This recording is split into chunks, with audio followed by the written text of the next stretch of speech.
Hi everyone, it's Lee here. Thanks for coming back to my channel if you've been with me for a while. Really appreciate that.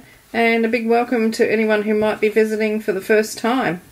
So I hope you will enjoy the video and that you'll consider subscribing to my channel. Don't forget to leave comments and give me a thumbs up or a thumbs down if you don't like the video. And hopefully that won't be the case. Alright, what I've got here for you is my little prototype of my explosion book. I mentioned this a few weeks ago and people were quite interested in it, so I thought I'd show you the one that I made. This was just done from some scrappy paper because I wasn't sure how it would turn out. So its size is approximately 3 3/4 square. And when you open it up, this is what you get inside. So I love it. It looks so gorgeous. I was really disappointed because I made it out of not very nice paper. And then it turned out really well and I was like, oh, why didn't I make it out of nicer paper? So I endeavoured to jazz it up a bit and sort of made it a little bit Halloween-y in its appearance. So I went through and put people faces and things on each page and some words, and there's inks. The other side is pretty much plain. So that's just what is it? It is tea dyed paper or coffee dyed paper that's just been jazzed up with some splashes. So basically you've got 3 pieces of paper that you fold in a certain way and then join together in a certain way, and it makes this little book here. So otherwise known as a squash book. Righty, so whatever size paper you use, it's got to be a square. And if you have a 10-inch square, your book is going to be 5 inches square. If you choose 12-inch square papers, your book's going to be 6 inches. If it's 8-inch, it'll be 4 inches square. So pretty much whatever size of paper you pick, divide, it's got to be square, and you divide that in half to get the size of your pages. So I want to make this one a bit bigger than my previous one. So these are 12-inch pieces of paper. So I'm going to just cut off that edge there to square it up. So I'm going to do that on each one of those pieces. So this is fairly heavy paper. Okay, so you need to fold your paper in half to make sure that it's really quite accurate as you can get it, otherwise things don't move the way you want them to. And your creases need to be really sharp, so I'm going to use my bone folder to sharpen them up. So then fold it in half that way, you need to fold it in half the opposite way.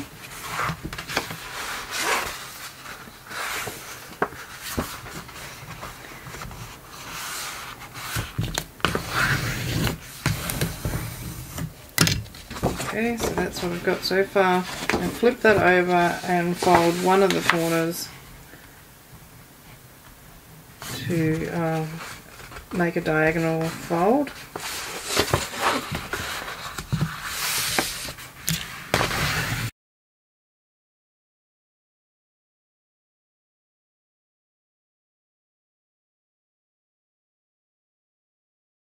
So we've now got this, we'll fold that up, so we've got, this is going to be the side that we're looking at.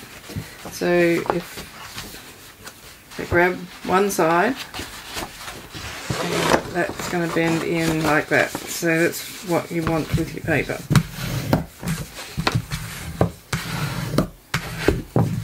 Okay, so it looks like that on the inside. So your straight edges, I mean your square edges, are the ones that you need to keep out. So these ones that have been folded diagonally, I want those folds to go in, and that's one page done. So I'm going to do that to the other two.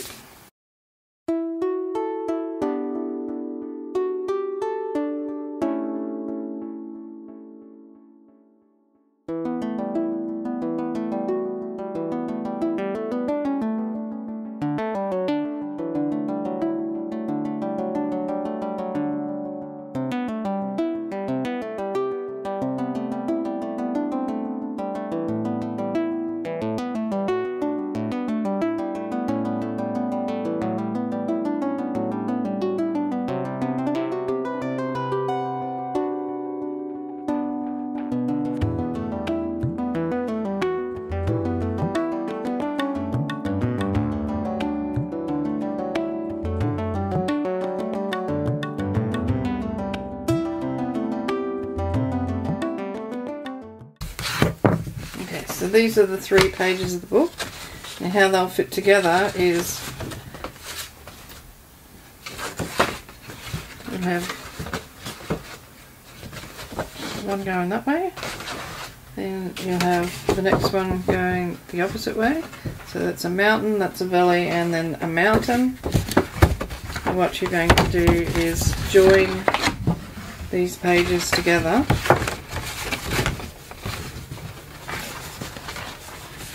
So they'll be glued together. And on this one, that one will go in there. And that'll be the book. Alrighty, so I've got my pages all folded and they're ready to be glued together if I was just going to leave them as they are. But because I am going to cover them, I'm going to do that now. The pages that are folded in half, you can either cut triangles to glue on there, or you can cut squares and fold them. I found it easier to cut triangles. I have some papers here that I thought sort of toned quite nicely with these ones, and I'm going to cut some squares and then cut some of the squares in half. So I've got these 3 different designs.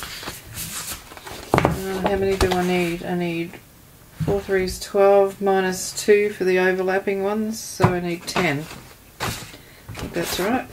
So I'm just going to cut these pieces up. Right, so I've got 4 squares and I think I needed 12 triangles. So I'm going to glue them in place. Now because my squares are 6 by 6, I needed to cut the paper 5 7/8 by 5 7/8 just to give it a little bit of room around the edge, so otherwise you won't be able to fold the paper very well, and like it'll get caught. This is the side that will be getting glued. I turned that over and this was on the other side, and I like that. Okay, so your 3 pieces of paper will go like this. That's the side that I don't want. If the book was glued together and you opened it out, that's how it would look.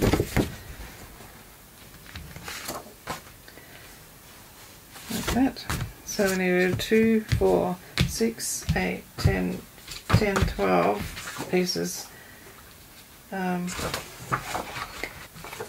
12 triangles and 4 squares. So I've got 1, 2, 3, 4 squares. Okay. It doesn't matter if there's a bit of a like a directional print on the paper, because it doesn't matter which way you put this. You can't get it up the right way anyway. So it could go any which way. I'm just going to have a little bit of a play with my layout and see where I want to put things,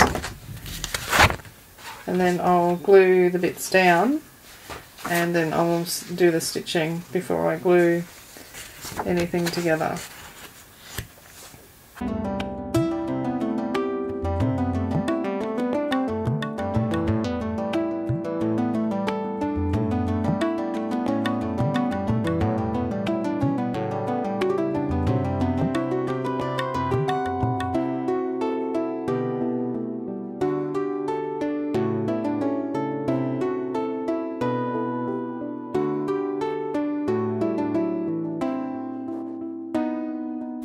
I think that'll do.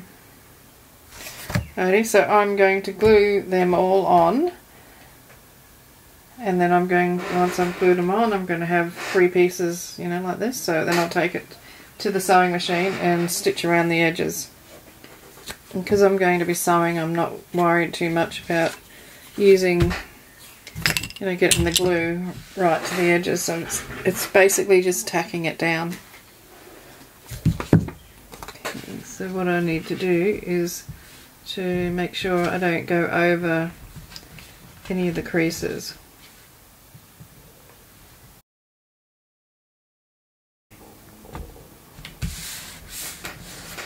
Okay, I'm going to finish gluing that, then take it to the sewing machine. Everything's all stitched on now, and I'll just share with you something that I think makes it easier. Instead of stitching around there and then there and then around this one and then around that one, and what I did was I went all the way around the outside. I then went there and there, so I sewed up, turned around, come back, did the same on this one, sewed up, turned around, came back, turned it diagonally in the machine, sewed all the way down and then all the way back. So it was just a lot easier than turning and turning and turning this every time. You know, turning it 3 times to do the triangles and 4 times to do the squares. But yeah, it's up to you what you want to do, how you want to do it yourself, but that's what I did. Now I want to distress the edges to ink them both sides. Okay, so everything's inked, and this is the way I'm going to glue it together. So I've done both sides of each piece of paper, and I just need to glue them together now. I'm thinking I might use double-sided tape as well as some glue, and I'm just wondering with my pieces, I think that looks better the way it was before.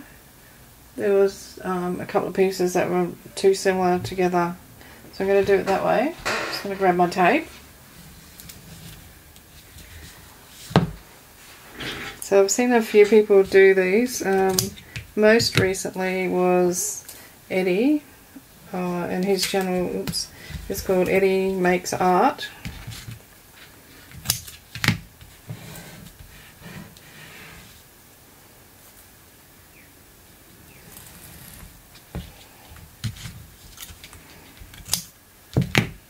So if I put tape there, and then tape on this other one.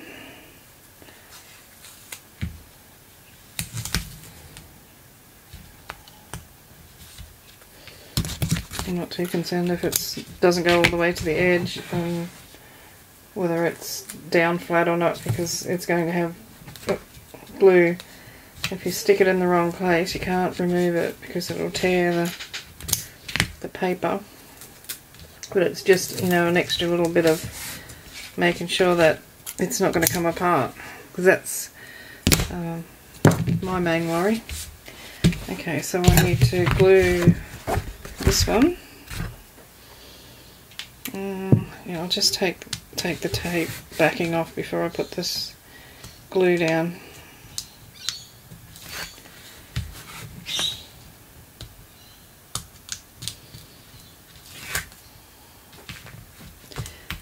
A bit of thread or something stuck there.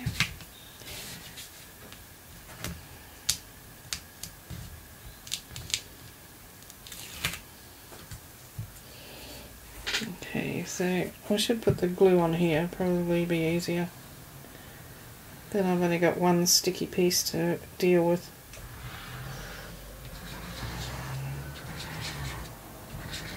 So this is art glitter glue. Alrighty, so we're going to go here.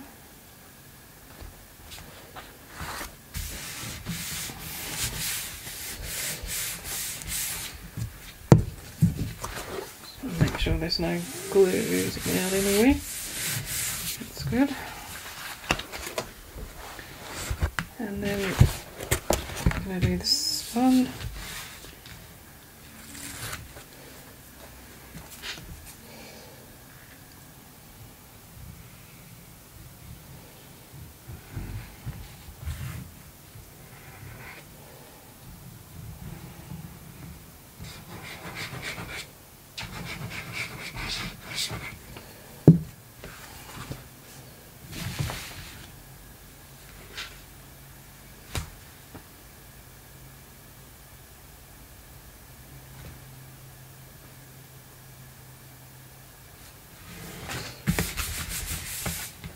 So we're ready to test it to make sure it works. So these bits here need to come in, like so.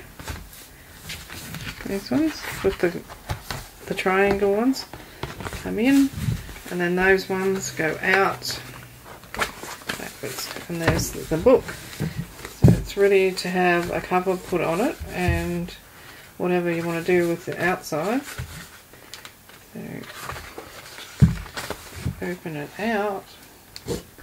We've got quite a large book there. Plenty of real estate for putting some pockets and gluing some things on. So that's the basic construction. Join me for part 2, where I'll add some pockets and a few other things and decorate the outside slightly, as well as attach a cover to the book. So I hope you enjoyed this. Give me a thumbs up or a thumbs down if you didn't like it. Let me know why. Hit the subscribe button and leave a comment. And I'll see you in the next video. So cheers from Australia. Hooroo. Thanks for watching.